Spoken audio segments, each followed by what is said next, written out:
Une terre sèche, plus d'un mois après la fin des moissons. Au volant de son tracteur, Sébastien Lecaillon ne peut que constater les conséquences des caprices de la météo. Et encore, le pire n'est pas là. Il n'y a pas de qualité, donc pas de rendement et pas de prix. Du coup, c'est une catastrophe. La famille Lecaillon est à la tête d'une exploitation de 300 hectares. Sébastien en est son gérant depuis 2012. Ce jeune agriculteur est bien obligé de garder confiance en l'avenir. Grâce aux diversifications, on va sûrement s'en sortir, parce que déjà, ça fait 30 ans qu'on fait des endives.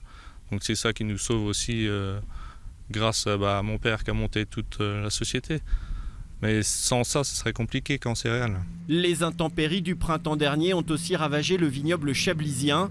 Ce jour-là, Frédéric Guéguin prend conscience de l'ampleur des dégâts. 17 des 22 hectares de son domaine sont très fortement endommagés. 3 mois plus tard et à quelques jours des vendanges, il s'attend à une toute petite récolte, mais avec quand même de la qualité. Il n'a pas le choix, il doit augmenter ses prix entre 20 centimes et 1 euro le litre. Les cours du vrac, vous savez, entre opérateurs, entre viticulteurs et négociants, ont fortement cru ces dernières semaines. Et puis bien sûr, les prix à la bouteille vont être on va être obligé de les augmenter. Moi, à titre personnel, j'ai déjà passé une hausse à tous mes clients parce que il faut pouvoir anticiper la toute petite récolte et faire en sorte d'être encore présent l'année prochaine. Les pertes globales s'élèvent à 320 millions d'euros dans l'Yonne, dont près de la moitié pour la viticulture. Et les conséquences concernent l'ensemble des filières de l'agriculture. Si je prends les coopératives, elles ont des marchés, elles ont des clients avec qui elles avaient contractualisé.